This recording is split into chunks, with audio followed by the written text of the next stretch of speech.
ከአንድ እንጀምር አይደለ? ከአንድ እንጀምር። ወንድሞች ሆይ ከእናንተ ብዙዎች አስተማሪዎች አይሁኑ፣ ምክንያቱም እኛ ማን ሐዋርያቱ እኛ አስተማሪዎች የሆንን የባሰ ፍርድ እንደምንቀበል ታውቃላችሁና። እኛ ሐዋርያቱን ጨምሮ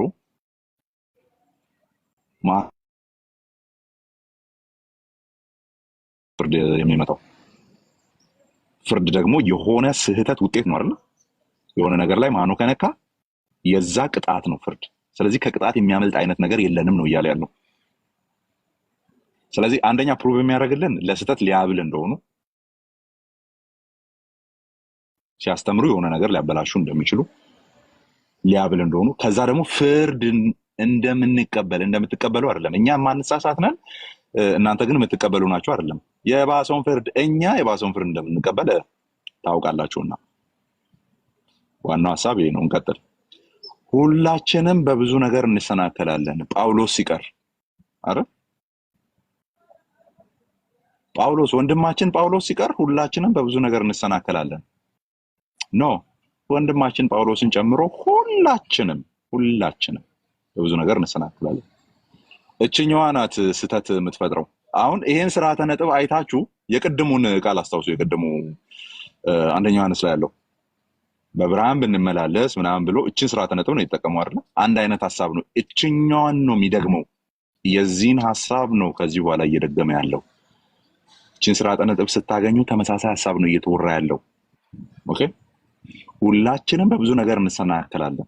እንዴት ተደርጎ ሲባል በንግግሩ የማይሰናከል ማንም ሰው ቢኖር ፕሪሳፖዚሽኑ ምንድነው? በንግግሩ የማይሰናከል ማንም የለም ነው። ባይዘይ ለምን ሁላችንም እንሰናከላለን የሚለውን ነው እያረጋገጠ ያለው። ቀጥሎ ባለው አንጓ በንግግሩ የማይሰናከል ማንም ሰው ቢኖር ሲባል የማይሰናከል ሰው ማንም ሰው ስለሌለ የሚለው ቅድመ ልባዊ አለ ወይም ፕሪሳፖዚሽን አለ። እንደዛ ቢኖር እርሱ ሰውነቱን ሁሉ መቆጣጠር የሚችል ፍጹም ሰው ነው። ግን ችግሩ ምንድነው? በንግግሩ የማይሰናከል ሰው የለም፣ ኦር መሰናከል የሚለው ነገር የማይገጥመው ሰው የለም ነው እያለ ያለው። በልብ አድርጎ አንደበት ነው አይደለ ሁሉን ነገር ይዞ የሚወጣው። ያንን መግታት የሚችል ሰው ፍጹም ይሆናል። ችግሩ ግን ምንድነው? ሁላችንም የምንሰናከል ነን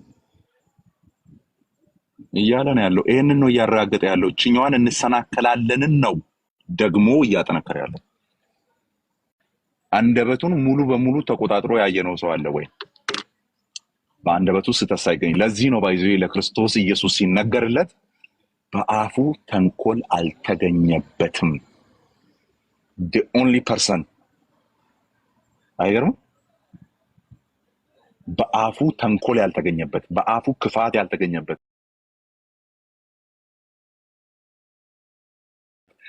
ብቸኛ 1% ዓለማችንን ብትበረብሩ የምታገኙት ኢየሱስ ብቻ ነው።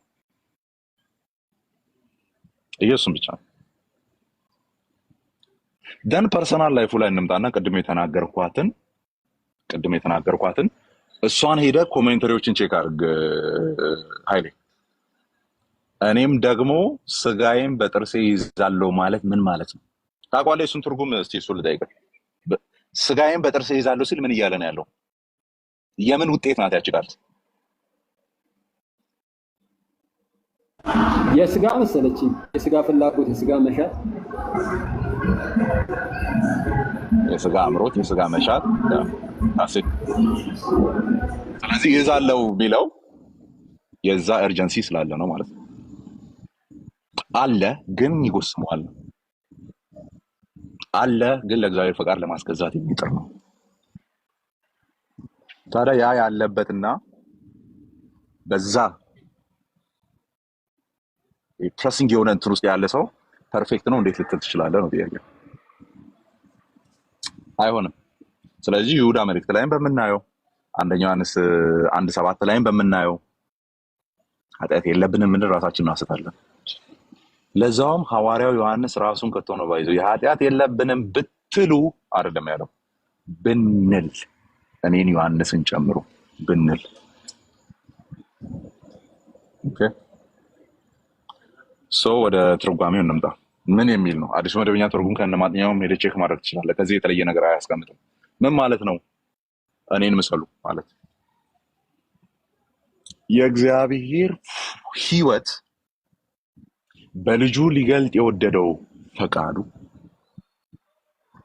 ኦኬ ከድካሜ ይልቅ እኔ ላይ ልዘረዝሩ ከምትችሉት ድካም ይልቅ ጸጋው በርትቶ እየታየብኝ ነውና እኔን ምሰሉ ነው እያለ ያለው። ለምን? ብዙ ድካሜን ታግሳችኋልና ይላል ገላትያ ላይ። አረ እንዴ ድካም አለበት። ብዙ ድካሜን ታግሳችኋልና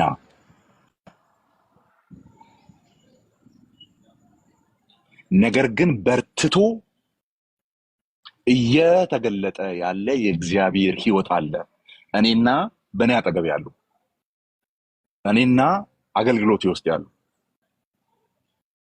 እኛ ክርስቶስን እየመሰልን ነው። ክርስቶስን መስለናል። በምን? ለምሳሌ ክርስቶስ ኢየሱስ ያንን የመዳን ወንጌል እየሰበከ በየአውራጃዎቹ በእስራኤል ውስጥ ይዞር ነበረ። እኛ ያንን ሚሽን ተቀብለን ታረቁ ብለን እየለመንን እየዞርን ያለ ነው። እኛ ክርስቶስ ለወንድሞቹ የተቆረሰ ራሱን ለሞት አሳልፎ የሰጠ አይነት ሚኒስትሪ ነበረው። እኛም በቃ እንደ እባብ በድንጋይ ተቀጥቅጠን እርሱ ግን ስላተረፈን እየተረፈን አገልግሎታችን ቀጥሏል። ክርስቶስ ላይም ድንጋይ አንስተዋል፣ ጳውሎስም ላይ ድንጋይ አንስተዋል። ስለዚህ ክርስቶስ ኢየሱስ ላይ በተለይ በዚህ መቆለፍ እንችላለን። ባይዙ መቆለፍ የምንችለው ሕግ በሙሉ በፍቅር አይደለ ተጠቅልሏል። እዚህ ላይ ነው ሂንጅ ያደረገው። ዳን ኢየሱስ ክርስቶስ የነገረን ፍቅር ቢኖራችሁ፣ እሺ ጳውሎስ የነገረን ከፍቅር ውጭ ሌላ ምንም ዕዳ እንዳይኖርባችሁ ነው። ስለዚህ የሚያፈቅር ምን አድርጓል ነው የሚለው? ሕግን ፈጽሟል። ራይት። ስለዚህ ምን እያለ ነው ያለው? ፍቅር አለ በውስጣችን፣ ለወንድሞች የሚቆረስ ነገር አለ። ስለዚህ ክርስቶስን መስለናል። ሊፈጸም የተገባ ሕግ ተብሎ የተሰጠ አለ። በፍቅራችሁ አይደለ የእኔ ደቀ መዛሙርት እንደሆናችሁ በዚያ ያውቃሉ። በምናችሁ? በሀብታችሁ አይደለም፣ በንግግራችሁ አይደለም፣ በፍቅራችሁ። ያ ፍቅር በእኛ እየተገለጠ ነው። ስለዚህ ማንን እየመሰልን ነው? ክርስቶስን መስለናል። ስለዚህ እኛን ምሰሉ። ይሲ ሌላ አዲስ ትእዛዝ አልሰጣችሁም አይደለ? ኢየሱስ ክርስቶስ ያለ ሌላ አዲስ ትእዛዝ አልሰጣችሁም። ሕግና ነቢያት ሂንጅ ያደረጉበት መሰረታዊ ሕግ አለ። እግዚአብሔርን ውደደው፣ ባልንጀራህን እንደ ራስህ ውደድ። እኔ አዲስ አልጨምርባችሁም። እርስ በእርስ ተዋደዱ። ሮሜ ላይስ ፍቅር የሕግ ፍጻሜ ነው። ስለዚህ ክርስቶስ የተናገረውን የመፋቀርን ያንን ሕይወት እየተገበረ ከሆነ ያ ሕይወት ደግሞ የሕግ ፍጻሜ ከሆነ እንግዲያው ክርስቶስን መስሏል ማለት ነው እንጂ ፍጹም እንከን የሌለበት ነጥብ የማይገኝበትን ሕይወት ተመላልሷል ማለት አይደለም። ከሆነ እነዚህ ቃላት በሙሉ ውሸት ነው የሚሆኑት። ኃጢአት የለብንም ብለን ራሳችን እናስታለን። ኧረ ጳውሎስ የለበትም። እኛ ደግሞ በሁሉ እንሰናከላለን። ኧረ ጳውሎስ የለበትም፣ አይሰናከልም። እሱን ኤክሰፕሽናል እያደረክ የምትሄደው ነው የሚሆነው። ስለዚህ በዚህ መልክ እንተረጉመዋለን ነው። እሱ ሂድና ማብራሪያውን ተመልከተው እንጂ በፐርፌክሽኒዝም የሚተረጉም አንድም ነገር የለም። ታዲያ ገላትያ ላይ እኮ እንዲህ የሚል ቃል አለ። እንግዲህ እኔ አሁን ያወኛ አልኖርም፣ ክርስቶስ ግን በእኔ። ኃይልሻ እንደዚህ እናድርግ። ቅድም እሱን እንግዲህ ረጅም ሰዓት አውርቼዋለሁ። አሁን የጠቀስከውን ክፍል ረጅም ሰዓት አውርቼዋለሁ። ምን ማለት ነው የሚለውን ባይሆን ያንተን ፍቺ የሚደግፍ ማስረጃ ማምጣት ትችላለህ። በሱ ብንገላገል ነው የሚሻለው። እንደው አንብበህ ታውቃለህ? የሆነ ቦታ አላስታውስም እንጂ ፐርፌክት ሆኖ አልፏል ብሎ የጻፈው ወንጌላዊ አማኝ የምታስታውሰው አለ? እንደው አንብቤ ነበር። በጣም ኦነስት ሆነ ለራስህ። አንብቤማ ነበር ፐርፌክት ሆኖ ነው እኮ አይደለም። የለም እንደዛ የለም። ስለዚህ ብቻ ነው ያለው። ጸዴ አረጋጊው እንጂ ምን ሆነሽ ነው? ጊዜ ከሌለሽ እጂ ጊዜ ከሌለሽ አሁን ታይም ከሌለሽ በጣም እየፈጠንሽ ከሆነ መሄድ ትችላለሽ። እያወራን እያለ መሀል ላይ እኔ ሊቀጥል አይባልም። ስለዚህ ኃይልሻ ምን ታደርጋለህ መሰለህ? እንደዚህ ብቻህን የምትቀርበት አይነት ኢንተርፕሬቴሽን ላይ ስትሆን you have to go to the commentaries ኦኬ። ወደ ማብራሪያዎች ሂድ። ባይብል ሀብ ላይ ብትሄድ በጣም ብዙ ኮሜንተሪ አለ። ከ60 70 80 በላይ ኮሜንተሪዎች አሉ። ግባ ጉግል ላይ ባይብል ሀብ በልና ጥቅሱን አስገባ። ከዛ ኮሜንታሪዎቹም እንደሚሉ ቼክ አድርግ። የኛው ኮሜንታሪዎች ስለሆኑ ማለት ነው እንጂ አሁን የራሴ ግልን መረዳት እንዲህ ከሆነማ እንዲህ ካልሆነማ የምትል ከሆነ የተሽከረከርን ቀኑ ሙሉ ልንቀመጥ ነው። እኔ ግን የኔን ሐሳብ አሁን ገልጬ ባይብል ላይ ገብቼ አሳያለሁ። ባይዞ እንደዛ እንደሆነ ከዚህ በፊት ገብቼ ስላየው ማለት ነው፣ ሌሎች መጽሐፍትንም ቼክ ስላደረኩ። ስለዚህ ጳውሎስ እያለ ያለው ነጥብ የማይገኝብኝ ስፖትለስ ነን ሲነር ነኝ አይደለም እያለ ያለው፣ የክርስቶስ ሕይወት ተገልጦብኛል ነው እያለ ያለው። ኦኬ፣ በዚህ አስፔክት ክርስቶስን መስያለሁ ነው እያለ ያለው። በተለይም ቀድሞ ያወራቸውን ነገሮች ከገጣጠምን መልሱን እናገኛለን። ፍቅር የሕግ ፍጻሜ ነው፣ ለወንድሞች ፍቅር ሲል ኢቭን ለሞት ጫፍ የደረሰ ኦኬ እንደሆነ ራሱ ተናግሯል። እንግዲህ ክርስቶስን መስሏል። ስለዚህ እዚህ ላይ ቆሙ ነው እያወራ ያለው የሚል ነገር መናገር ይችላለሁ። ፐርፌክትስ ነበር የሚል አንድም የለም። በተለይ በኢቫንጀሊካል ትራዲሽን ማለት ነው የለም፣ አታገኝም።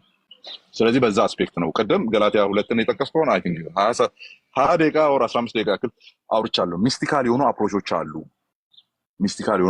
አሁን ኤግዛክትሊ እኔ አልኖርም ስላለና ክርስቶስ ይኖራል ስላለ እንዲህ ቅንድቤን እየነካ ያለው እሱ ነው። ቅንድቤን እየነካው ነው። ጻዲ ልታወራ ፈልጋለች። ሰውዬ ይብቃ ብለኛለች። ልታወራ ፈልጋለች። አውራት። መልካም እሺ፣ ጻዲ ቀጥይ። አመሰግናለሁ። ትንሽ ስለቸኮልኩ ነው ልጅ አስቸግራኝና። ወለድሽ እንዴ? እንዴ አዎ ወለድኩ እኮ። አታውቅም እንዴ እናንተ? እኛን እዚህ ላይቭ ላይ ጥዳችሁ ሌላ ስራ ትሰራላችሁ በጀርባ። ኧረ ቆየሁ። ከባድ ነው ይሄ። ቀጥይ። ሀሳቤ በስማም ተበታተነሽ። ኖዋን ፐርፌክት እንደሌለ አምናለሁ ከድንግል ማርያም በስተቀር። ረሳሃት? ከድንግል ማርያም በስተቀር እሷን ፐርፌክት አይደለችም። ከጥቅስ ማውራት እንጂ። ኤኒዌይስ ቆይ ሀሳብሽን ጨርሽና ቀጥላለሁ። እሺ አሁን ብትበረብር ኃጢአቱን አታገኝም፣ ኃጢአት ያልሰራ አታገኝም ያልከው እሷን ታሳየኛለህ። ድንግል ማርያም የቱ ጋር እንደሳተች የቱ ጋር ኃጢአት እንደሰራች።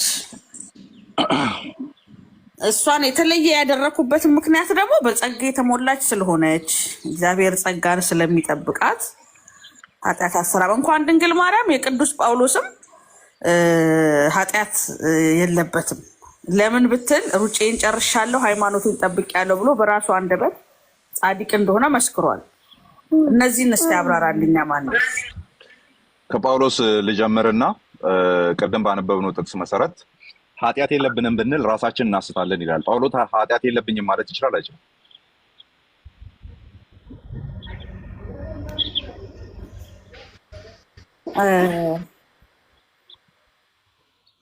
አላለም። እንደዛ አይልም። ትሁት ነው ታውቃለህ አይልም። እንደዛ አይልም እኮ ማለት ይችላል ወይ ነው እኮ። ፖቴንሻል ሃይፖቴቲካል ነገር ነው እየጠየቅኩ ያለሁት፣ ከላይ ያለ ነገር። ባለፈው አሁን ሰሞኑን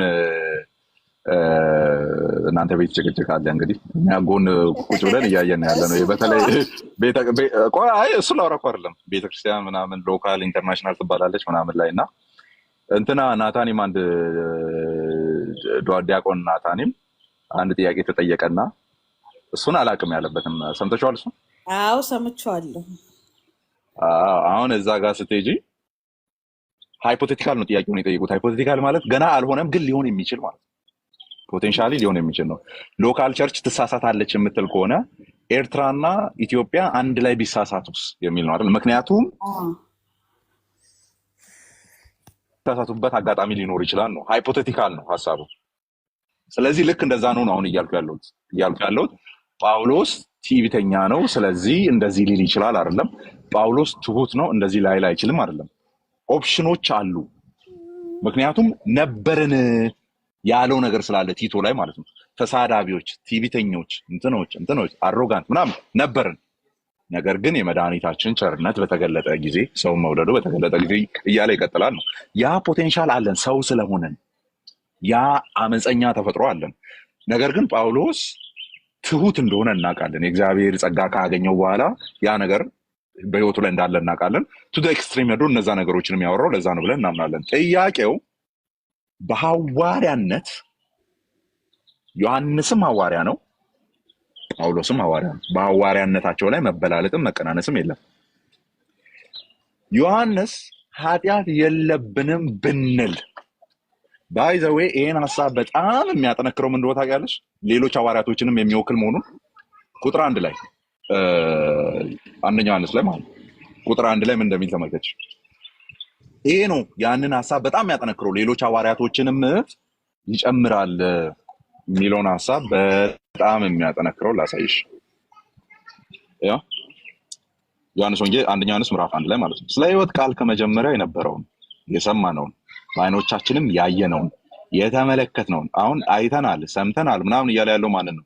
ሐዋርያቱን ነው አይደለ? እነሱ ናቸው እየሰሙ እየዳሰሱ እየተከተሉ የነበረው ማለት ነው። እጆቻችን የዳሰቱትን እንናገራለን። ማን? እኔ ሐዋርያውና ሌሎች ከኔ ጋር ያሉ ይሄንን የሚናገሩ። እሺ ሕይወት ተገለጠ፣ እኛም አይተነዋል እንመሰክርለታለንም። በአብ ዘንድ የነበረው ለእኛም የተገለጠልን የዘላለም ሕይወት እንነግራችኋለን። ተመልከች፣ አሁን እችን ነው የፈለግኳት። ሁሉንም ያጠቃልላል ያልኩት እሱን ነው፣ ጳውሎስን ጭምር ማለት ነው። እንነግራችኋለን። ማን? እኛ ሐዋርያት አይደለ? ዛሬ እንነግራችኋለን። አዎ እኛ ሐዋርያት እንናገራለን። ማን? እኛ ሐዋርያት። ለምን? ዳሰነዋል፣ አይተነዋል፣ ተመልክተነዋል፣ ሰምተነዋል። ስለዚህ እንናገራለን። ኦኬ አሁን ተመልከቺ። እናንተም ከእኛ ጋር ማናቸው? እኛ ጥያቄው አይደለ? ማንን ነው እኛ እያለ ያለው? ሐዋርያቱን ነው። ምክንያቱም እነዚህን መስፈርቶች የሚያሟሉት ሐዋርያቱ ስለሆነ ያየነውን የሰማነውን የዳሰስነውን የተገለጠውን እሱን እንናገራለን። ለምን? ዮሐንስ ከሱ ጋር 3 ዓመት ተኩል ነበር። ጴጥሮስ ከሱ ጋር 3 ዓመት ተኩል ነበር። ቶማስ ከሱ ጋር 3 ዓመት ተኩል ነበር። ይሁዳ ከሱ ጋር 3 ዓመት ተኩል ነበር። በርተሎሜዎስ ከሱ ጋር 3 ዓመት ተኩል ነበር። እነሱ አይተናል፣ ሰምተናል፣ ዳሰነዋል እያሉ ሊያወሩ ይችላል። በተለይ መዳሰሷ ፓርት ላይ ይሄኛው ራሱ የወንጌሉ ጸሐፊ ዮሐንስ ሊናገረው የሚችለው ነገር ነው። ምክንያቱም ወደ ደረቱ ይጠጋ ነበረ፣ ይነካው ነበር ስለሚል ማለት ነው። እናንተም ከእኛ ጋር ህብረት እንዲኖራችሁ ያየነውን ይህንን ይደግማል ከላይ የተናገረው ማለት ነው። የሰማነውን እንነግራችኋለን። ህብረታችንም ከአብ ከልጁም ከኢየሱስ ክርስቶስ ጋር ነው። ደስታችንም ፍጹም ይሆን ዘንድ ይህንን እጽፍላችኋለሁ ይላል። ስለዚህ እዚህ ጋር ምን ለማስገባት ነው ይህንን ሐሳብ ያመጣሁት ሲባል ከእኛ ጋር ህብረት እንዲኖራችሁ የኛን ህብረትና በተለይ ህብረት እንዲኖራችሁ ብሎ እዚህ ጋር መተን ቅድም 7 ላይ ያነበብነው ይሄው ቃሏን ደገማት ማለት ነው። ህብረት አለን። አይሽ ህብረት እንዲኖራችሁ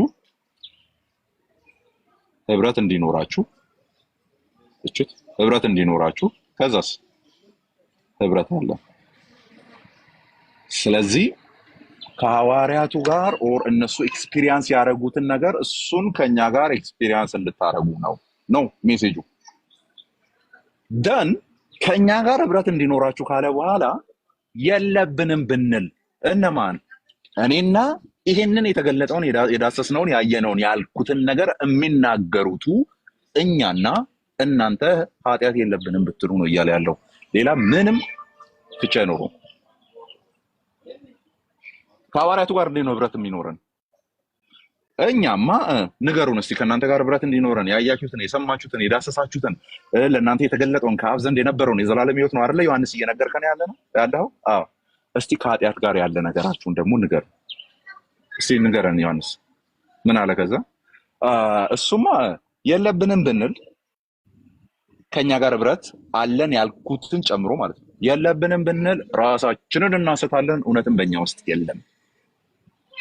ስለዚህ እኛ እያለ እየጠራ ያለው ግሩፕ ውስጥ ጳውሎስ ይገባል አይገባም ነው? በደንብ አድርጎ ይገባል። ለምን? ሐዋርያ ስለሆነ። ስለዚህ እኛ ብሎ ደግሞ ምንድን ነው ያለው? ኃጢአት የለብንም አንልምን ያለው ማን? ጌታ ይወደው የነበረው ደቀ መዝሙር። ስለዚህ እነዚህ ላይ ቆመን ያ ለጳውሎስም የሚሰራ ቃል ነው ብለን እንተረጉማለን ማለት ነው ቃል በቃል። ምክንያቱም እሱ ብቻ ነው ኃጢአት የሌለበት የሚል የመጽሐፍ ቅዱስ ክፍል ስላለ ለኢየሱስ ክርስቶስ ማለት ነው። እነ ጳውሎስና ሌሎች ኃጢአት የሌለባቸው ከሆነ እርሱ ብቻ ኃጢአት የለበትም ተብሎ ለኢየሱስ ሊነገር አይገባም። ለምን? እነ ጳውሎስም የለባቸውማ። ስለዚህ እነ ጳውሎስ የማይኖርባቸው እነ ዮሐንስ የማይኖርባቸው የክርስቶስ ጽድቅ ከተቆጠረላቸው ብቻ ነው። ዳሴ በእምነት ከጸደቁ ብቻ ነው። የክርስቶስ አካል ውስጥ ከገቡ ብቻ ነው እግዚአብሔር አብ ኃጢአት እንደሌለባቸው አድርጎ ሊቆጥራቸው የሚችለው እንጂ በኖሩት ህይወት ሊቆጠርላቸው አይችልም። ራሱ ሐዋርያው ዮሐንስ እኛ ኃጢአት የለብንም ብንል ውሸታሞች ነን ስላለ፣ እንግዲህ ዮሐንስ ውሸታም አይደለም፣ ኃጢአት አለበት። እኛ ስላለ ጳውሎስም ሐዋርያ ነው። ስለዚህ ጳውሎስም ውሸታም አይደለም፣ ኃጢአት አለበት። this is I think proper exegesis። የማርያም ላይ መሄድ እንችላለን ወይስ እዚህ ላይ ሌላ አርጊውመንት ታደርጊያለሽ? ጥያቄን እኮ ዋናውን አልመለስክልኝም። ሩጬን የቱ ነው ዋናው? ምን እንዳለ እና አሁን ብንል ደግሞ ማለት ሩጫዬን አይደለም ባይዘው ኃጢአት አለበት እኛ ማለት እንችላለን። ያሉ የመጽሐፍ ቅዱስ ክፍሎች በሙሉ ያንን ነው ፕሩቭ የሚያደርጉት ነው። አሁን ዮሐንስን ሄደን ቅድም የጠቀስነው ክፍል አለ አይደለ? ያዕቆብንና ዮሐንስን መጠየቅ ነው የሚጠበቅብን፣ ሁለቱም ሐዋርያ ስለሆኑ ስልጣን ስላላቸው። ያዕቆብ ንገረን እስቲ ሐዋርያ ስትባሉ እንደው ስፔሻል የሆነ ግሬስ አላችሁ? የሆነ ከኛ ሶሪ ለዚህ ወርድ ተራው ምዕመን የተለየ አይነት ስፔሻል ነገር አላችሁ ከኢየሱስ ጋር ስለገባችሁ ስለወጣችሁ? አይ ምንም የለም። እኔ ያዕቆብን ጨምሮ ሁላችን እንሰናከላለን። መሰናከል ምንድን ነው? ከሆነ ነገር ስታንዳርድ መውደቅ አይደል እንዴ? እኛ ስትል ስትል አለ አንድ ብር ማለት ስትል ስለማ እኛ ሐዋርያቱም እናንተም ነው። እኔ ቢያንስ አሁን እንደዚህ ጥቅሶች ላይ ቆሜ ሁሉን እየጨፈለቁ የሚያወሩ ስለሆነ ኬዙን ዴቨሎፕ ማድረግ ይችላሉ። አንቺ ጋር ሲመጣ ግን አሩ ነው። እኔ በጥቅስ ማስደገፍ ምቻ አይመስለኝም። የለም በዛ መልክ አይናገርም። ስለዚህ የለብንም ብትሉ ቢሆን ይሄ ግሩፑን የሐዋርያቱን ግሩፕ ዞር አድርገን ስለኛ ብቻ ማውራት እንችል ነበረ። ከዛ ጳውሎስም ያመልጣል፣ ከዛ ውስጥ ዮሐንስም ያመልጣል፣ ወርዳት ማለት ይሁዳም ያመልጣል። ችግሩ ክርስቶስን ያዩ ከሱ ጋር የገቡ የወጡ ሞትና ትንሣኤውን ሊናገሩ የሚችሉት ምንድን ነው ያሉት? እኛም እንሰናከላለን ነው ያሉት። ዮሐንስስ በጣም ስትሮንግ አደረገው። የለብንም ብትሉ ውሸታሞች ናችሁ። ጳውሎስ የለብኝም አይልም፣ ስለዚህ እውነተኛ ነው። ስለዚህ የትኛውም የመጽሐፍ ቅዱስ ክፍል ላይ ለሐዋርያቱ ስፔሻል ግሬስ ተሰጥቶ ከኃጢአት ተጠብቆ ምንም ነገር ሳያደርጉ ፐርፌክት ሆኖ አልፈዋል የሚል ዶክትሪን የለም። መሆንም የለባቸውም እንጂ ለምን ነው የሚሆኑት? ምንድነው እንትኑ ግቡ ምንድነው? ለምሳሌ ጳውሎስ ምንም ነገር ሳያደርግ አልፎ ሄደ። ምንድነው በእኛ ህይወት ውስጥ በክርስቲያን እንትን ውስጥ ምንድነው ጥቅሙ? እንደው እሱ እንደዛ ሆኖ አልፏል ቢባል ምንም የለም። አርጎ አልፎ ቢሆን ራሱ ምንም ነገር ህይወታችን ውስጥ ይጀምራል። ኃጢአት አለበት ብለህ ታምናለህ? ሐዋርያው አለበት። እርግጠኛ ነህ? አዎ ይኸው ቃሉ ይናገራል። የህይወት አክሊል ማግኘት ይችላል እስከ ኃጢአት። እንዴት አታገኝም? አዎ ቆይ አይ ቲንክ አሁን መጥቶልኛል ምን እያልሽ እንዳለ። አንደኛ ሩጫዬን ጨርሻለሁ አይደለም ጸዲ፣ ተስማምተናል። እሱን ሩጫዬን ጨርሻለሁ አይደል ያለው? ሩጫዬን ጨርሻለሁ ሩጫዬን ሳይሆን ሩጫውን ከሱ ውጪ ነው ሩጫውን ነው የሚለው። ምክንያቱም ትልቅ የትርጉም ለውጥ ነው የሚያመጣው። ሩጫዬን ቢባል የተሰመረልኝን ምንም ሳልገባ ሳልወጣ ምናምን አይነት ትርጉም ነው የሚሰጠው አንቺ እንዳስብሽው። ስለዚህ ሩጫዬን ሳይሆን ይኸው ኮሜንት ላይ ተመልከቺ፣ ሩጫውን ነው ሩጫውን ጨርሻለሁ። ሩጫውን ነው። እሷ ራሱ ከባድ የሆነ የትርጉም ለውጥ ስለምታመጣ ማለት ነው። እሱን እንያዝና ምን ነበረ ላወራ የነበረው? ሶሪ ጠፍቻለሁ ማለት ምን ነበር ያወራሽው? የሆነ ጥያቄ ጠይቀሽኝ ነበር ጠፋው ማለት እኔ መረስቻለሁ። ከሩጫውን ቀጥል በቃ። እሺ ከሩጫው እንሂድ። እሺ እኛ ሩጫ ላይ ያለን ስለሆነ ማለት ነው። ስለዚህ ክርስቲያን ፌዙን ሩጫውን መጨረስ ማለት ኃጢአት የለባቸው አክሊል ያ ቴንክ ዩ አክሊሉ ላይ ነው ጠይቀሽ ትረሻለሽ አንቺ ራስሽ። አክሊሉ ላይ ነው ያለ ነው። ወደ አክሊሉ ፖይንት ሲመጣ አክሊል የሚሰጣቸው ፈጽሞ ኃጢአት ምድር ላይ ያልሰሩ ሰዎች ናቸው የሚል ትምህርት ከዘፍጥረት እስከ ራዕይ የለም። አይገርምም? ጸድ አንድም ቦታ የለም። አክሊል እግዚአብሔር የሚሰጣቸው ጀግና ልጄ ደርሰህልኛል መተህልኛል ብሎ ክሮን የሚያደርጋቸው። ለዛ ሊትራል ክሮን የሆነ ብረት ምናምን ጭንቅላታችን ላይ ያስቀምጣል አይደለም። ኦኬ የሆነ ብረት አስቀምጦ የሚብለጨለጭ ዳይመንድ ያለበት ያስቀምጣል አይደለም። ፖይንቱ አላማው እግዚአብሔር ሪኮግናይዝ ያደርጋል ነው። የኖርንበትን የተመላለስንበትን እየረሳ አይደለም። ዕብራውያን ምዕራፍ 6 አይ ቲንክ 10 ላይ ነው 12 ላይ ለስሙ ስላደረጋችሁት ቅዱሳንም ስላገለገላችሁበት ያደረጋችሁትን ይረሳ ዘንድ አመፀኛ አይደለም የሚለው። ስለዚህ ያገለገልነው አገልግሎት የተመላለስንበትን ምልልስ he knows every single detail አይረሳውም። ክሮን ያደርጋል መጨረሻ ላይ ያው እዛ ወንጌላት ውስጥ ያለው ማለት ነው። የተራበውን አብልተሃል፣ የተጠማውን አጠጥተሃል፣ በዚህ ገብተሃል፣ መልኬን እንደዚህ ገልጠሃል ተብሎ ክሮን አለ። ክሮኑ ሪኮግኒሽን ነው፣ ሌላ ምንም አይደለም። እንደዚህ ብረት መቶ ጭንቅላታችን ላይ የሚቀመጥ ነገር የለም። ግን እግዚአብሔር ሪኮግናይዝ ያደርገዋል ያንን የተመላለስንበትን ነው ፖይንቱ። እሱን ከያዝን በኋላ ይህን ነጥብ ላስቀምጥልሽ በደንብ እንድትይዙ፣ ወይም የቤት ስራ አድርገሽ ያዡና ፍለጋ ግቢ ባይብል ላይ አንድም ቦታ ላይ ፐርፌክት ሆኖ ምድር ላይ ስላለፉ አክሊል ይሰጣቸዋል የሚል ትምህርት ከዘፍጥረት እስከ ራዕይ የለም። አንድም ቦታ ላይ ሽልማት ወይም አክሊል ፐርፌክት ሆነን የመኖራችን ሽልማት ሳይሆን በመውደቅ በመነሳት የቀደመውን እምነታችንን ሳንተው በመከራም በስደትም ክርስቶስን ብለን ስለመከተላችን ስለዚያ የሚሰጠን ሪኮግኒሽን ነው። ዳሰት እዛ መሀል ትወድቃለህ ትነሳለህ፣ አዎ ትወድቃለህ ትነሳለህ። አክሊል ማለት ፐርፌክት የሆነ ላይፍ ነጥብ የማይገኝበትን ህይወት ክርስቶስን ካገኘን በኋላ ተውት፣ ያኛውን ስለማይቆጠር ማለት ነው። በኃጢአት የነበርንበትን ምናምን ምሮናል። እሱን ተውትና ኢቭን ከዛ ወዲህ ያለውን ነው እያወራን ያለው። ከዛ ወዲህ ባለው ሳንወድቅ ምናምን ሳንል ሙሉ በሙሉ ኦኬ ነጥብ ስፖትለስ የሆነ ነጥብ የማይገኝበትን ህይወት ስለኖርን የሚሰጠን ሽልማት ሳይሆን ኦር በእኛ ስራ ላይ ተቆሞ የሚሰጥ ሽልማት ሳይሆን ኤፌሶን ምዕራፍ 2 ቁጥር 10 እንደሚናገረው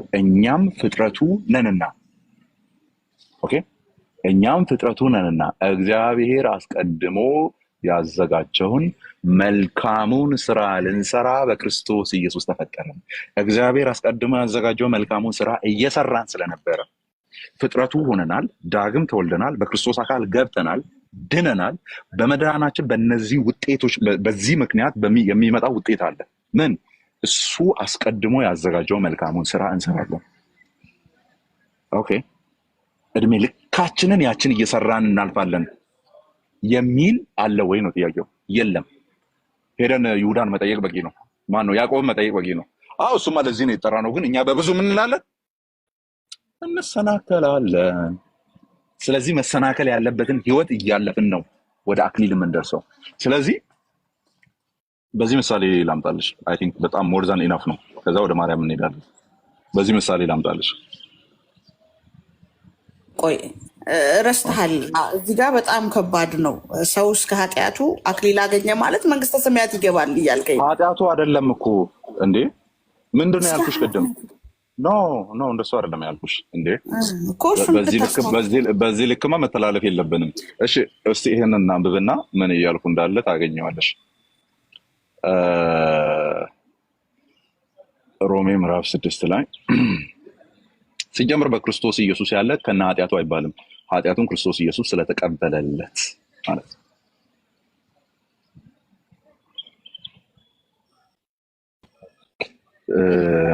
ካመንክ በኋላ ስለምትሰራው ኃጢአት እኮ ነው የምናወራው እኮ። ካመንም በኋላ ስለምንሰራው ኃጢአት ምንድነው? ንስሐ አለ፣ ከእግዚአብሔር ጋር ድጋሚ መታረቅ አለ እያለ ይሄዳል። እስቲ ይሄኛውን ቃል ትፈችልኛለሽ? በጣም ቀላል ስለሆነ ማለት ነው።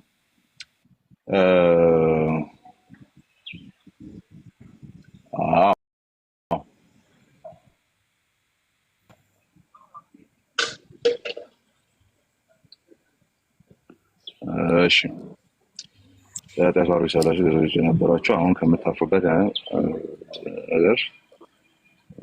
ነገር ምንም ጥቅም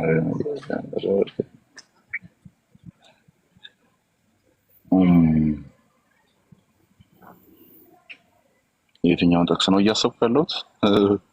ዛሬ ደግሞ እንዴት እንደሆነ አላውቅም። ወደዚህ እንትን አልከው ማለት ንስሐ አለ ስላልክ ጥሩ ነው። እሱን ነበር ይፈልግ የሆነ ያክል ተመልሶልሽ ከሆነ ማለት ነው። ንስሐ እየገባ ያለው ሰውዬ ድጋሚ ለመዳን ነው ንስሐ እየገባ ያለው አዋ እስከ ኃጢአት ስለማይዳን እስከ ኃጢአት መንግስተ ሰማያት ይገባል በለኛ። ቆይ እኔ እንደዛ ነው እግዚአብሔር የማስበው። አባታችን ነው። ቆይ ከባይብል አድርገሽ ነው ማሳየት ያለብሽ። እኔ አሁን ከባይብል አድርጌ ነው ማሳየሽ። ቀጥሎ ማውራው ማለት ነው።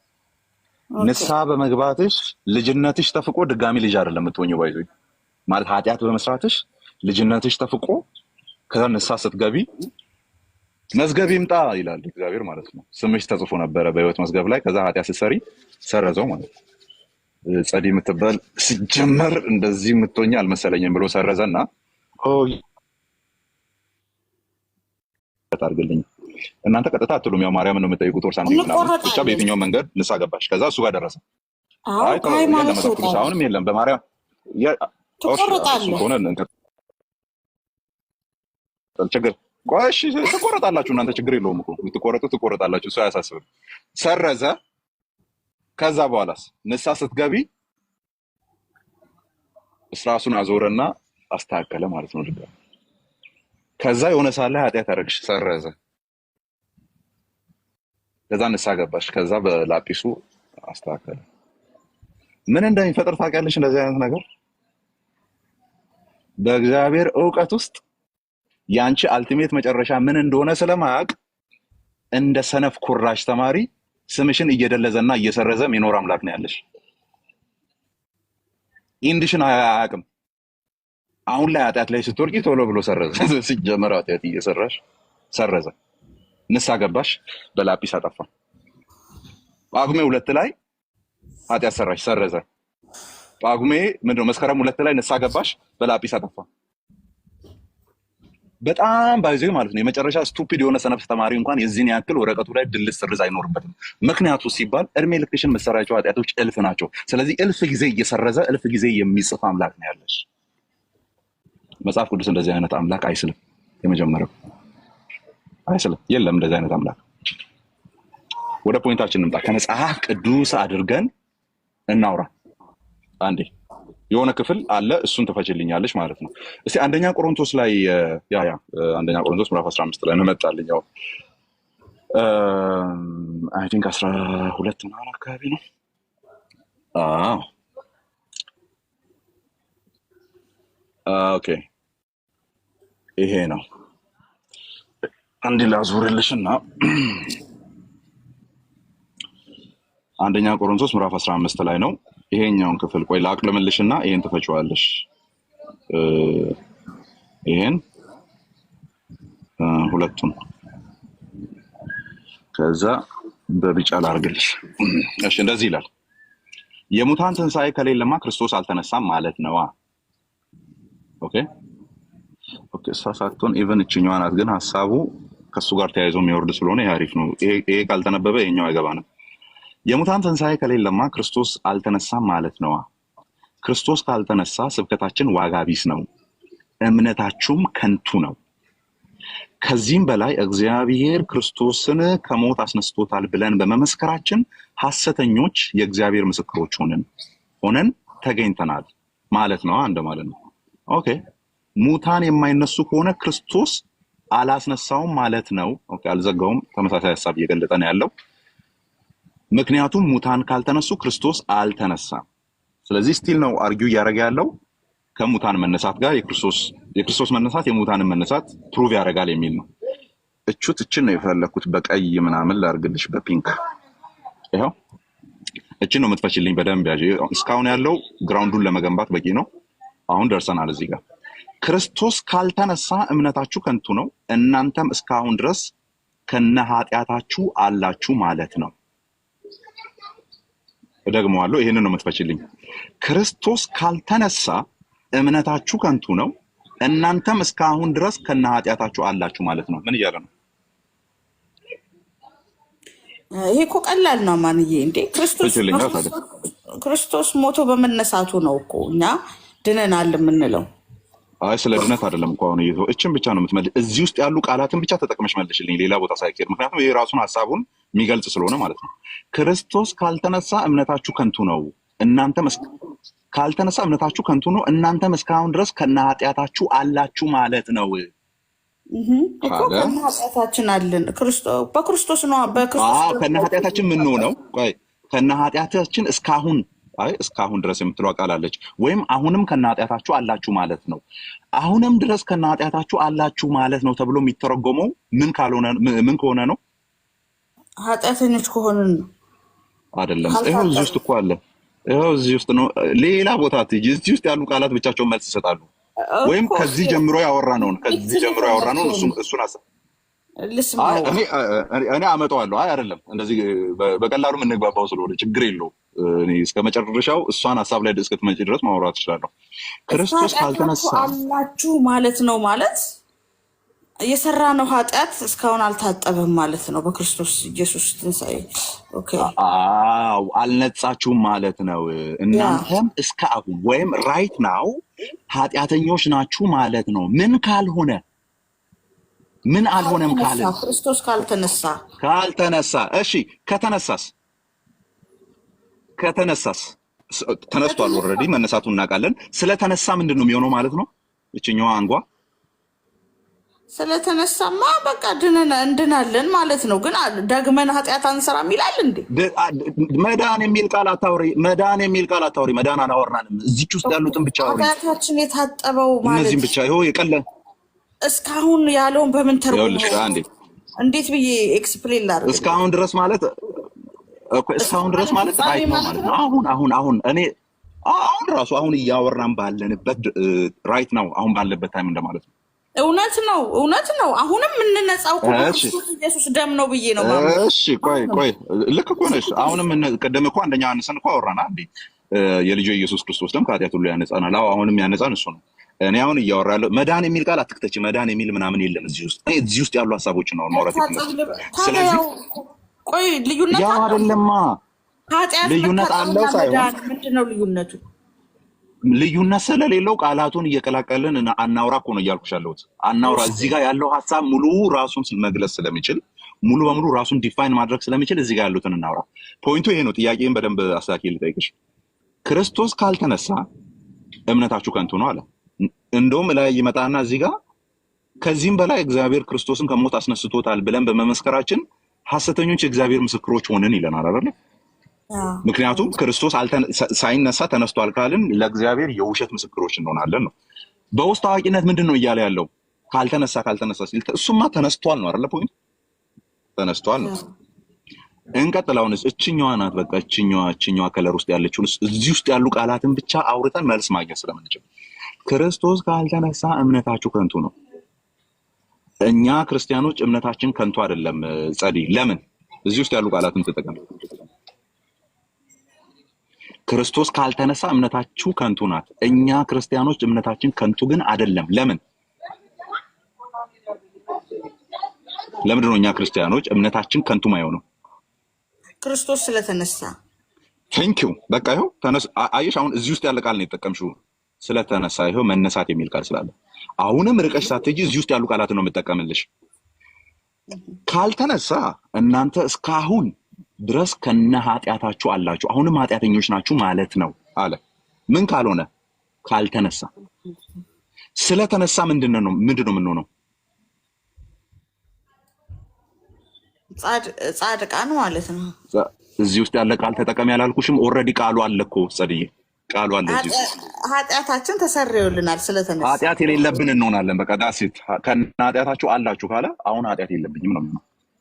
ኃጢአት የለብኝም ግን ሲባል የቀደሙ ቃል ጋር ኮንትራዲክት እንዳናረግ መጠንቀቅ አለብን አይደለ? ኃጢአት የለብንም ብንል ራሳችንን እናሰታለን ከሚለው ጋር እዚህ ጋር እያወራ ያለው ምንድን ነው ሲባል በትንሣኤው ምክንያት እግዚአብሔር ኃጢአተኞችን ይቅር ማለቱን፣ በክርስቶስ ኢየሱስ ያመኑትን እነሱን ይቅር ማለቱን ነው እያወራ ያለው። ስለዚህ በክርስቶስ ኢየሱስ ሞትና ትንሣኤ ከኃጢአት ነፃ የሆኑ ለምንድን ነው ከኃጢአት ነፃ የሚሆኑት? እግዚአብሔር ሁለተኛ ቆሮንቶስ ምዕራፍ 5 ቁጥር 21 ላይ እኛ በእርሱ ሆነን የእግዚአብሔር ጽድቅ እንሆን ዘንድ ኃጢአት ያላወቀውን እርሱም ስለኛ ኃጢአት አደረገው ነው አይደለም የሚለው? እንደ ኃጢአተኛ ለእኛ ስለተቆጠረ። እናቴ እኔ ላይ እኮ አይደለም የሚንጠለጠለው። አየሽ፣ እሱ በእኔ ቦታ በአማን ቦታ ስለተቆጠረ አማንዬ እንዲገባኝ እኔ ሰው ብገድል እድናለሁ? በቃ በቀላሉ መልስልኝ። እንዴ ክርስቶስ ስለተነሳልኝ እንትን እንደማለት ነው። እያረግሽ ያለሽው ክርስቶስ ስለሞተልኝና ከኃጢአት ውጪ ስለሆንኩ ልግደል ብለሽ የምታረጊ ከሆነ ሲጀመር አልዳንሽም። ሲጀመር እንዴት ነው ለወንድም ራስን አሳልፈ ስጥ የሚል እምነት ውስጥ ኖረሽ ቢላ አንስተሽና ክላሽ አንስተሽ የመግደልን ህይወት ከየት ነው ልታገኝ የቻልሽው? ምክንያቱም እኛ እንደ በጎች ልንገደል አይደለም። የለም እኛ ነፃ ፈቃድ የለሽም ወደ ሌላ ልገባ ነው እሱም ነፃ ፈቃድ ስላለሽ ልመልስልሽ ቀላል ስለሆነ ማለት ነው። አንደኛ የክርስቲያን ህይወት ባህሪው ምንድን ነው? እንደ በጎች ልንታረድ ተነዳን ነው አይደል ያለው ሮሜ 8 ላይ እኛ እንደ በጎች። ስለዚህ በግ ገዳይ አይደለም። ጸዲ ገዳይ በግ አይተሽ ታውቂያለሽ? ተፈጥሮች ስላልሆነ ሃይፖቴቲካሊ ያነሳሽው ጥያቄ በራሱ ችግር የሆነ ጥያቄ ነው። ወደ እንትኑ ማምጣት አትችይም። ወደ ፖይንቱ በግነን የተጠራንበት ባህሪ የበግነት ባህሪ ነው። በግ የሚታረድ እንጂ የሚያርድ አይደለም። አየሽ፣ ከተፈጥሮሽ ውጭ የሆነ ነገር እያወራሽ ነው ያለሽው። ኦኬ አንፎርቹኔትሊ ሳሟን ሄዶ አደረገ እንደዛ አይነት ነገር። በግ እርስ በርሱ ራሱ ቢጋጭ ቀንዱ ተሰብሮ የሆነ ነገር ሆኖ ምናምን ሊሆን ስለሚችል ማለት ነው። አንደኛ ተፈጥሯችን አይደለም እዛ ላይ ትቆሚያለሽ። በግ ገዳይ ሳይሆን የሚገደል ነው። በግ አራጅ ሳይሆን የሚታረድ ነው። ኦኬ እሱን ትይዥና ኤክሰፕሽናል ያንቺ ነፃ ፈቃድ ላይ አድርጌ ልምጣ። እዛ ጋር ሰልፍ ዲፌንስ ሊሆን ይችላል። ሊሆንም የሚችለው ሰልፍ ዲፌንስ ነው። ቁጭ ብለህ ሌሊት እገሌማ በጣም እንደዚህ ገብቶ እዛ ወጥቶ አጠፋዋለሁ ምናምን ብለሽ እያሰብሽ ከሆነ ነፍሰ በላ መንፈስ የበግ ባህሪ አይደለም። ነፍሰ በላ መንፈስ የዳነ ሰው ባህሪ አይደለም። ያን በማድረጉ አለመዳኑን ነው እያሳያለሁ። እንደዛ ነው መልስልሽ። ያንን በማድረጉ ከባህሪው ውጪ የሆነ ነገር በማድረጉ ነፍሰ በላ የሆነ ካራክተር ያለው የመግደል ፖቴንሻል ያለው ሆኖ ራሱን በመግለጡ የምትታረዱ ናችሁ ሲባል ሊያርድ በመምጣቱ የምትገደሉ ናችሁ ሲባል ሊገል በመነሳቱ የነዚህ ካታጎሪ ውስጥ እንዳልሆነ የበጉ ካታጎሪ ውስጥ እንዳልሆነና የአዳኙ ካታጎሪ ውስጥ እንዳልሆነ በዛ ምድብ ውስጥ እንዳልሆነ በዛ ነው ማቀው። አለመዳኑን ነው ማሳየው እንጂ መዳኑን ማጣቱን አይደለም እማየው። ለምን? ከባህሪው ውጭ የሆነ ነገር እያደረገ ስለሆነ። ስለዚህ በነፃ ፈቃዱ አደረገ እንበል ሄዶ። ስለዚህ አሁን አያደርግም አይደለም። አየሽ አይደለ? ፖይንቱ ላይ መጣን። ያደርጋል። ነፃ ፈቃዱን ተጠቅሞ ሄዶ ሌሊት ቁጭ ብሎ እያሳበ እንደውም ኢትዮጵያ ላይ ብዙ ግድያ ስለበዛ ብዙ ምሳሌዎችን መጠቀም እንችላለን። ገፍትሮ የገደላት ጣላት የተባለው ሚስቱን 9 ቦታ ከትፎ ገደላት ምናምን ልጇን እንደዚህ ሽንት ቤት ጣለች ምናምን እነዚህ ሁሉ ማምጣት እንችላለን። ኦኬ ሁሉንም አይነት ክፋት ኢትዮጵያ ውስጥ ማግኘት ስለምንችል ማለት ነው። ነገር ግን እንደዚህ አይነት ነፍሰ በላ ሌባው ባይሆን እንደዚህ አይነት ሰዎች ከማን ቤተሰብ ነው የሚመደቡ ሲባል ሌባው ሊሰርቅ፣ ሊገድል፣ ሊያጠፋ ይመጣልና ስለሌላ ስለምንም አይመጣም ተባለ። ከዛስ እናንተ ደግሞ የአባታችሁ የዲያብሎስ ልጆች ናችሁ ተባለ። የነፍሰ በላው ባህሪ ነው መግደል። ኦኬ መታረድና መገደል ሲባል የበጉ ባህሪ ነው። በግ ሆኖ በግ ያደረገን ማለት ነው። ስለዚህ ከተፈጥሮ ውጭ የሆነ ነገር ነው። እንትን እንደማለት ለአንድ ክርስቲያን በቀን 5 ባይሰግድስ እንደማለት ነው። ኧረ ክርስቲያን ነው በቀን 5 ሰገደ 6 ሰገደ የሚባል ነገር የለም ነው አይደለም እትዩ። ስለዚህ ኢንቴንሽናሊ ቁጭ ብሎ መግደልን ፖቴንሻሊ ማሰብ የቻለ ማጥፋትንም የቻለ የአባቱ የዲያብሎስ ልጅ መሆኑን ነው በዛ ማቀው ነው እንጂ ክርስቲያን ነው እኮ በጣም በቃ ብዙ ቦታ ላይ አገኘዋለሁ። አንዳንዴ እንደውም ለክርስቶስ ብሎ በዚህ ገብቶ በዛ ወጥቶ ምናምን አልልም እኔ። ምክንያቱም ከኛ ጋር ተቀላቅሎ የሚኖሩ በጣም ብዙ እንዳሉ መጽሐፍ ቅዱስ ስለሚናገር ወደ የእግዚአብሔር መንግስት ይሄን ትመስላለች፣ ወደ ሐይቅ የተጣለ መረብን ትመስላለች። ኦኬ ከዛስ ያ መረብ ምን ይዞ ወጣ? የእግዚአብሔር መንግስት ውስጥ ጎትቶ የሚያመጣው መረብ ይዞ ምን ይዞ ወጣ? እንቁራሪቱንም ይዞ ነው የወጣው፣ ጊንጡንም ይዞ ነው የመጣው፣ የሚፈለገውን አሳም ይዞ ነው የመጣው። ስለዚህ ጊንጡም እንቁራሪትም ያለበት ቦታ ላይ ጊንጥና እንቁራሪት መጥቶ ነደፈ ብለሽ አማኝ ነበረ ብለሽ ልትረጉሚ አትችይም። ምክንያቱም የዳኑም ያልዳኑም ሰዎች ከኛ ጋር ተቀላቅሎ ስላሉ። ስለዚህ እንደዚህ አይነት ነገር ማድረግ የሚችሉ ሰዎች ከጅምሮ አለመዳናቸውን እንቁራሪትና ጊንጥ እንደሆኑ ወይም ያ መረብ የያዛቸው እንቁራሪትና ጊንጦቹ እንደሆነ ነው ፕሩቭ የምናደርገው። ዳሴ በዛ መልኩ ነው የምመልስልሽ። ችግር የለውም። ሌላ ጊዜ ሌላ ነገር እናወራለን። ማርያም ጋር እንሂድ። ኃጢአተኛ መሆኗን ማርያም ጋር እንሂድ። እኔ ከዚህ በላይ እንኳን ዲፌንድ የማድረግ እውቀቱ የለኝም። በቃ አልዳኑም ሲጀመርም ብለህ ዘግተህብኛል። እኔ እንደዛ ነው። ምክንያቱም በቃ ባህሪ አይደለ የበግ ባህሪ ካልሆነ ታዲያ ከየት አባቷ መጣ? ለምሳሌ እግዚአብሔር ባህሪ ኃጢአት አያደርግም። ኃጢአትን ማድረግ አይችልም ነው አይደል የሚለው። ስለዚህ እግዚአብሔር በባህሪው ኃጢአትን አያደርግም ከተባለና የሆነ ጊዜ ኃጢአት ሲያደርግ ብታዩ እግዚአብሔር ነው ትይዋለሽ? ኖ ለምን እግዚአብሔር ሲባል እንዴት ኦልሬዲ ለባህሪው የሚመጥን ነገር ስላልሆነና አያደርግም ስለተባለ ያው አያደርግም የተባለው አካል ሲያደርግ ብታይ ይሄ እግዚአብሔር አይደለም ነው የምትይው። ታዲያ ለምንድን ነው የበግ ባህሪ ነው በግ ሆኖ በግ አደረገን የበግ ባህሪ ይሄ አይደለም ከተባለና የበግ ባህሪ ያልሆነን ከገለጠ በግ አይደለም ወር አልዳንም ለምን ነው የማንለው ነው? እሺ እችን ቃል ትፈችልኛለሽ? አሁንም በጣም ቀላል ነው። አይ ቲንክ በስልኩ ሲሆን ነው የሚሻለው ወይም በዚህ ይመጣል በድንግል ማርያም ጋር አይደለም እንትኑ ነው እኮ የማርያምን እኮ የማርያምን ለመፍታት እኮ ነው። ኦኬ እሺ ይሄን ቃል እስቲ ፍችልኝ። በጣም ቀላል ናት ባይዞ። እሺ አ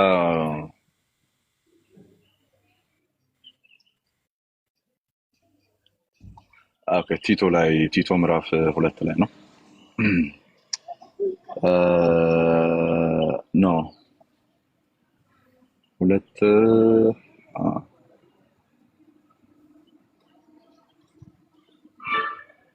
ኦኬ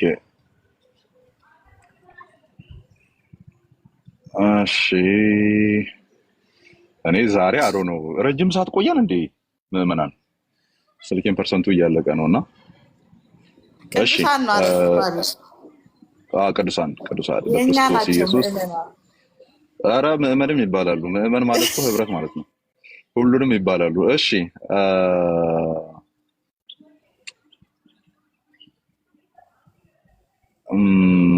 እሺ ኦኬ በጥያቄ መልክ እናድርገው። በጣም ቀላል ስለሆነ ከዛ ጥቅሱ ላይ እንሄዳለን። ዛሬ ክርስቶስ ኢየሱስን ደስ ይለኛል እናንተ ቤተክርስቲያን የምትጠሩበት መንገድ። እኛ ጌታ ኢየሱስ ነው የምንለው ወይም ክርስቶስ ኢየሱስ ብቻ ነው የምንለው ወይም አምላካችን ኢየሱስ ነው። ለፈለግንበት ዓላማ በሰዓቱ የሚመቸውን ነው የምንጠራው።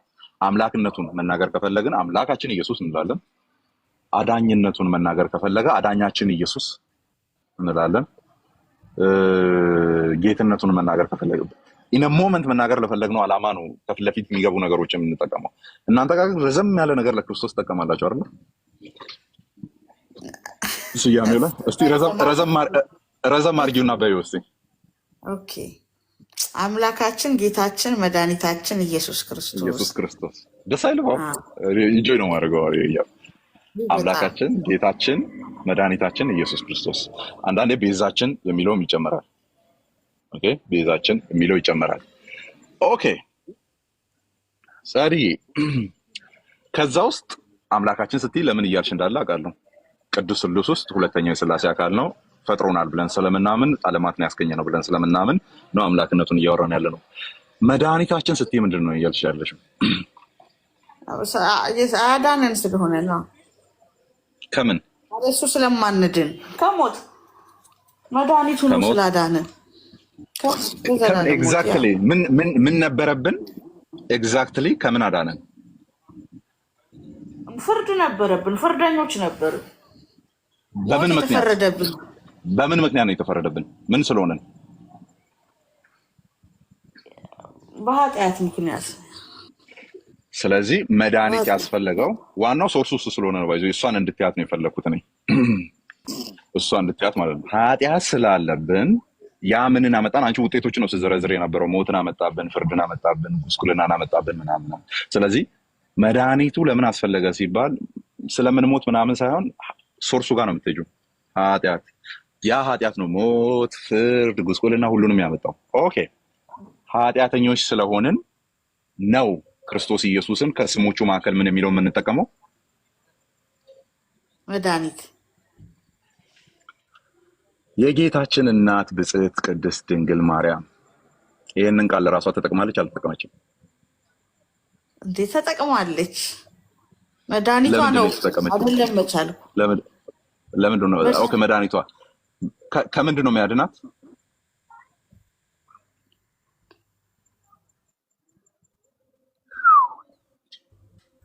if you get it አለዛ forget about it አለ ሰው ምንም ይኸውልሽ ጸዲ እንደዚህ ልስጋለሽ። እኔ መከራከር አገኘሁሽ ምናምን ላይ እኔ የለሁበትም። ለዛ ነው አሁን የድቤት ከእናንተ ልጆች ጋር ማልገባው አሁን ላይ ምክንያቱም አገኘ ነው ምናምን አይነት ነገር ስላለ ቆይ እኮ አይደለም እኮ እኔም እኮ እሱን ነው ልል የፈለኩት ዲቤት ስላልሆነ ለውይይት ስለሆነ የሆነ ነገር ለነፍሳችን የሚጠቅም ነገር እናገኝ ስለሆነ ከእናንተ ልጆች ጋር አሁን ላይ ዲቤት የማልገባው ጋቺው የሚባል ነገር አገኘ ነው አማን እንደዚህ ሲል ምናምን አሉኛም ጋር እንደዚህ አገኘ ነው እንትና እንደዚህ ሲናገር የማለት አይነት ነገር ስላለ በዛ መንፈስ አይደለም እያወራሁሽ ያለሁት ለማለት ነው። ኦኬ ግን አንድ ነገር ቀድሜ ልንገርሽ፣ ይሄ እንዲህ ዝግት የሚያደርግ ማለት ነው መጽሐፍ ቅዱሳት ልመልስልህ። ቆይ ለምን መድኃኒቷ ነው እኮ ያምኛለሁ። ከምንድን ያዳላ ይሄ እንትኑ ፍርዱ እንዳይነካት ጠብቋታል።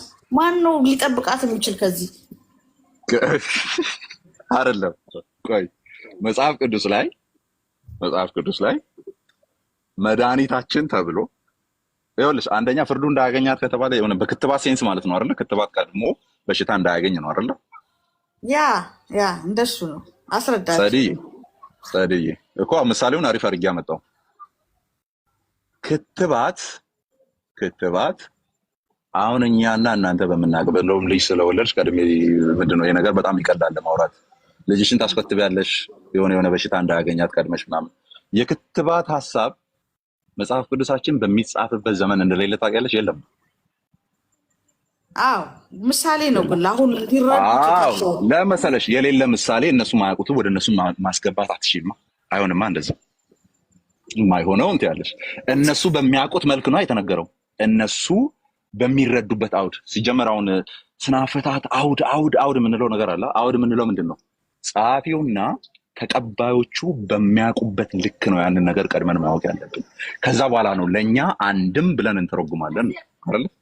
አንድም እንደዚህ ያኔ እንደዛ እያለን እንተረጉማለን ነው። የክትባት ሀሳብ አሁን እኛ በምናውቅበት እኔ ፖሊዮ አስከትበውኛል አለ ጩጬ እያለሁ በዚህ ምክንያት ፖሊዮ መጥቶ አያገኘኝም። ስለዚህ መድኃኒት ያገለግላል። ክትባት ከሌለ ሌላ ምሳሌ ክትባት ስለሌለ በክትባት እሳቤ ክትባት ከሌለ በክትባት እሳቤ ነው ማርያምን ከልክሏታል በሚለው እሳቤ ነው ኃጢአት እንዳያገኛት መድኃኒቷ ያለችው። ከክፍሉ አሳይሻለሁ። ሲጀመር ያለባት ነገር እንዳለ ማለት ከሆነ ነገር እየከለለ ሳይሆን ካለባት ነገር እንደሚያድን ተደርጎ ቃሉ ላይ ስላለ እሱ ነገር አሳይሻለሁ። ስለዚህ አንደኛ ክትባት የሚለውን ሀሳብ አውጥተሽ የለም መጽሐፍ ቅዱስ ላይ በክትባት እሳቤ ባይብል አያውቀውም። ስለዚህ የአንደኛው ክፍለ ዘመንን ሀሳብ 2000 ዓመት በፊት ሄደን እዛ ስራ አንከተውም ማለት ነው። እሱ ስነ አፈታት በጣም የስንፍና አይነት አፈታት ስለሆነ ሌላ መጽሐፍ ቅዱስ ካለ ቀድሞ መከላከል እኔ የኔ ምሳሌ ያልሽው አንቺ አይደለሽ እንዴ? ያንተ ስለሆነ ብዬ ነበረ። ውድቅ አደረከው። ራስህ አምጥተህ ራስህ ነው ውድቅ ያደረከው። ሌላ ውድቅ የማታደርገው አምጪ ከመጽሐፍ ቅዱስ ቀድሞ መከላከል። ገደል ውስጥ ሊገባ ያለን ሰው ከገባ በኋላ ስታወጣውም ማዳን ነው። ከመግባቱ በፊትም ከያዝከው ማዳን ነው አይደል? ወይ ገደል ውስጥ ወይ ከፎቅ ላይ ሊወድቅ ያለውን ሰው። ስለዚህ እሱ ምሳሌ ሊሆን ይችላል። ክትባት ከሌለ ይሄ ገደል ውስጥ ሊገባ ነው። ድንግል ማርያምም ወደዛ ወደ ፍርዱ እንዳይነካት ጸለለ፣ አዳናት።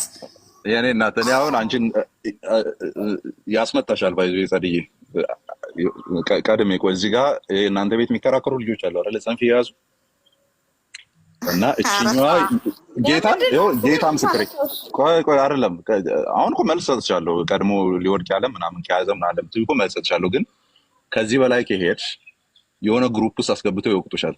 ለምን እንደሚወቅጡሽ ልንገርሽ። ለምን እንደሚወቅጡሽ ልንገርሽ። ምክንያቱም እናንተ ቤት በዚህ ነገር ላይ የሚሰጠው ትምህርት የትየለሌ ስለሆነ ማለት ነው። አንደኛው ይሄ ነው። ለምሳሌ እዛ ቦታ ላይ ነው ስንት ዓመቷ ነው የምትሉት? 15 ዓመቷ ወር 12 ዓመቷ ነበረ ምናምን ነው አይደለ ገብርኤል ሲመጣ። ስለዚህ አሁን አንቺ እያልሽ ያለሽው ያንን እየተናገረች ያለችው በዛ እድሜዋ ከሆነ እስከዛ እድሜዋ ድረስ አሁን አዳኟ ሊጸነስ ስለሆነ ከዛ ስለሆነ ቀድሞ ሊከላከላት እያሰበ ያለው ቢያንስ እስከ 12 ዓመቷ ወር እስከ 15 ዓመቷ የተጻፈ ነገር ስለሌለ እኛ በእንዲዎች አያገባንም እንደዚህ አይነት ነገር ላይ። ግን እናንተ ቁጥሩን ስለምታወሩ ማለት ነው እስከዛ እድሜ ድረስ ነበረባት ማለት ነው። ኖ እኔ ዳነች ብለው አንደኛው እሺ ቆይ ያዥልኝ። ይሄ አንዱ ቪው ነው። እኔ እኮ የሆነ ግሩፕ ተሳስገብቶ ይወቅጡሻል። ለዛ ነው ቀድሜ የምነግርሽ። አሁን ያልሽው አንዱ ቪው ነው። ሌላው ልንገርሽ አውቃለሁ። እዚህ ጋር እንደተነሳ አውቃለሁ። ስለዚህ የትኛውን ልከተል ነው? እኔ ማምነው የቤተክርስቲያኗ ትምህርት ትክክለኛውን እየነገርኩህ ነው። ትክክለኛው ኖ የቱ ነው? ትክክለኛው ብሎማ ሌሎቹም ሌላ እያሉ እኮ ነው ትክክለኛው ነው ብሎ ለዛ አይደለ እንዴ አሁን ሻሙ ላይ አያሳዩም ተማዘዛችሁት። ማስረጃ።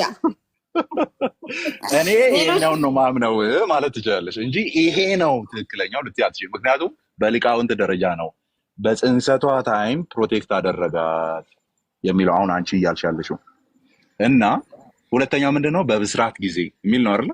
በብስራት ጊዜ ስህተት ነው፣ ስህተት ነው። ከየት እንዳመጡት እየጠየቅን እኮ ነው። አንቺ ቀስ በይ ስህተት ነው ካልሽ ይህንን የሚያምኑት ፎቶሽን ለጥፎ ይዘቀዝቁሻል። እረፊ።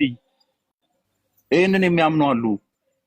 በብስራት ጊዜ ነው ያነጻት የሚለውን የሚያምኑ አሉ። ይሄንን ሲሞግቱ አባቶችን ይዞ የእናንተን የቤተክርስቲያን መጽሐፍት ይዘው የሚሞግቱ ስላሉ አንቺ የምትሆኑም ደግሞ የሚሞግቱ ስላሉ አይ በጽንሰቷ ጊዜ ፕሮቴክት አድርጓታል የሚለውን የሚሞግቱ ስላሉ ስለዚህ እነዛን የቤተክርስቲያን ትምህርት አይደለም ወግዘ ከማሪዎስ ነው ምናምን ብለሽ ካወራሽ አንቺም ነገ ትወገጃለሽ።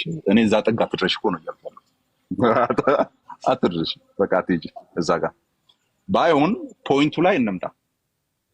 የምር ከጽንሰት ፕሮቴክት አድርጎኛል ለዚህ መድኃኒቴ የሚል ነው የክፍሉ አውድ የሚናገረው ወይም በብስራት ጊዜ አነጻኝ ለዚህ መድኃኒቴ የሚል ነው እየተናገረች ያለችው ወይስ ኢሴንሻሊ እኔም መድኃኒታችን የምንለው ኃጢአት ስላለብን መድኃኒታችን ስለሆነ በኃጢአት ምክንያት የሚመጣ ፍርድ ስላለብን መሲሁ ከኔ የሚወለደው እሱ ያድነኛል በሚል ሴንስ ነው ያወራችው። ይኸው መልሱ እናገኛለን እዛው ክፍሉ ስለሚያወራው ማለት። ሉቃስ ስንት ነበረ? ኦርቶዶክሶች ጎበዝ ናቸው። ስለ ማርያም የሚያወሩ ጥቅሶችን በሙሉ ያውቃሉ የት የት እንዳለ። ጸድየን ያለው ሉቃስን ከአንድ ጀምራ አንብበው ችግር የለም። አንድ 28 ጀምሮ ሳምቲንግ እንደዛ ነገር ነው መሰለኝ 28 ምናምን መልአኩም ኦኬ።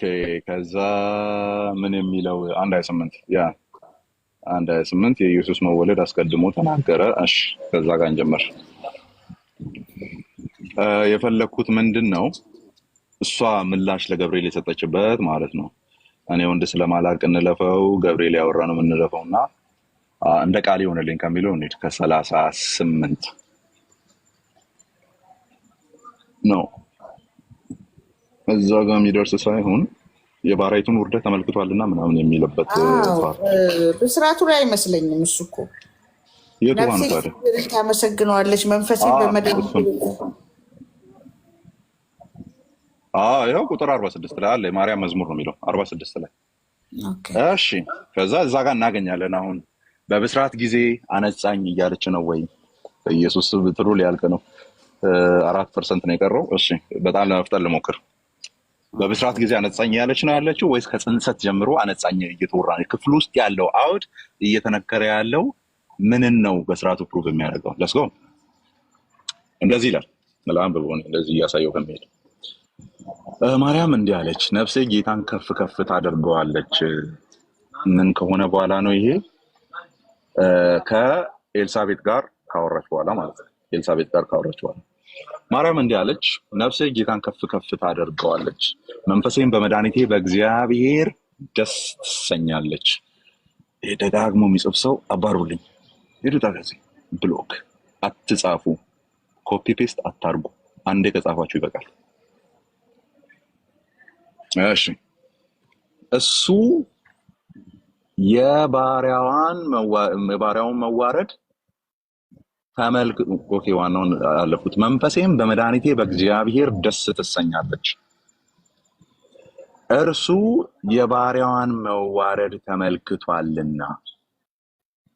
ነጥብ 1 አሁን እየተወራ ያለው ስለምን ጉዳይ ነው የሚለውን የምናገኝበት ከጽንሰት ነው ወይስ አሁን በብስራት ጊዜ የሚለው የምናገኝበት ማለት ነው።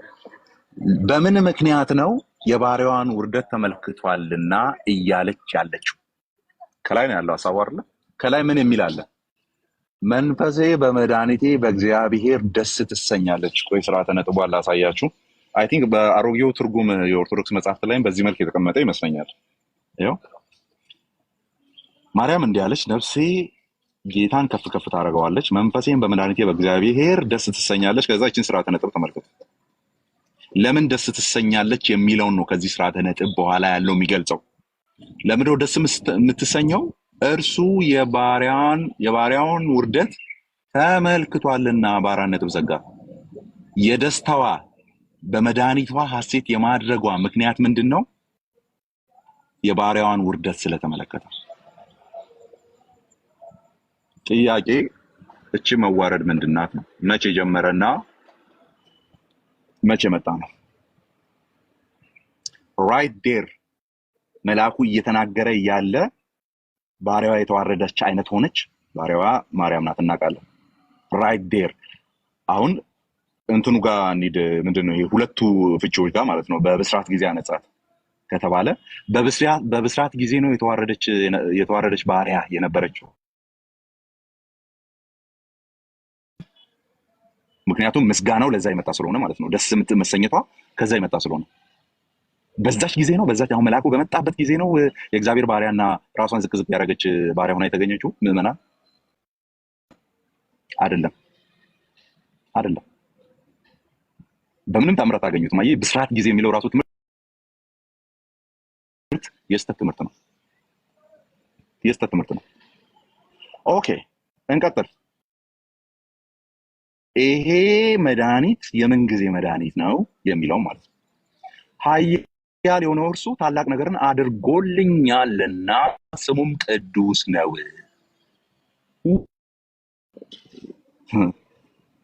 አድርጎልኛልና የመች ነገር ነው እያወራች ያለችው? መልአኩ ጋር የተደረገው ኮንቨርሴሽንን የተረዳችበትን ያንን መረዳት ነው አይደል እያወራች ያለችው? ኦኬ ከሱ ጋር ያለውን ከገብርኤል ጋር ያለውን ኮንቨርሴሽን ኮሜንተሪ እየሰራች ነው ያለችው። በምስጋና እየመጣች ነው ያለችው።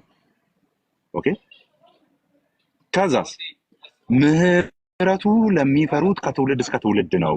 ይሄ ሁሉ የምን ማብራሪያ ነው ሲባል የደስታዋ ማብራሪያ ነው። ከላይ ነው የሚጀምረው። መንፈሴ በመድኃኒቴ በእግዚአብሔር ደስ ትሰኛለች። ለምን? የባሪያዋን መዋረድ ተመልክቷልና። ኦኬ ስለዚህ ኔትወርክ ስቴብል አይደለም። ስለዚህ ከዛሬ ጀምሮ ትውልድ ሁሉ ብፅዕት ይሉኛል። በምን ምክንያት? መድኃኒቴ አንዳች ነገር ስላደረገልኝ። እንቀጥል። ምህረቱ ለሚፈሩት ከትውልድ እስከ ትውልድ ይኖራልና።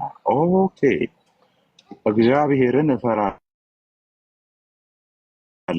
ብላለች አይደል? ባሪያይቱ እግዚአብሔርን የምትፈራ ነች። ባሪያይቱ የእግዚአብሔር ምህረት የሚገባት ናት። ጥያቄ የእግዚአብሔር ምህረት ከመጀመሩ ነው የሚገባት? እነዚህ ነጥቦች ነው ላወራ የፈለኩት። ባሪያይቱ የእግዚአብሔር ምህረት የሚገባት ናት። ባሪያይቱ የእግዚአብሔር ምህረት ከመጀመሩ ነው የሚገባት። ምዕመናን ይገባኛል ይላል እንዴ? ምህረት ይገባኛል ይላል። ምህረት የሚል አይቻልም። በእሷ ህይወት ላይ የሆነው ነገር ነው እየተናገረች ያለችው። ይኸው ኃያል የሆነው እርሱ ታላቅ ነገር አድርጎልኛልና ስለ ራሷ ነው እያወራች ያለችው አይደል? ስለ ራሷ። ስሙም ቅዱስ ነው። አልዘጋም። ተመልከቺ። ተመሳሳይ ሐሳብ የሚቀጥል ስርዓተ ነጥብ ይጠቀማል።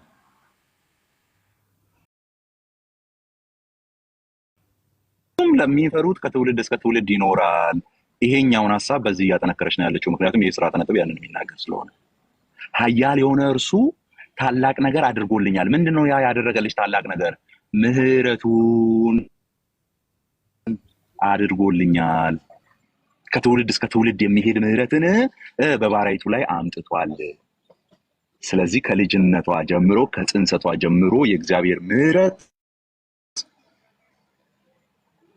የሚወራ ነው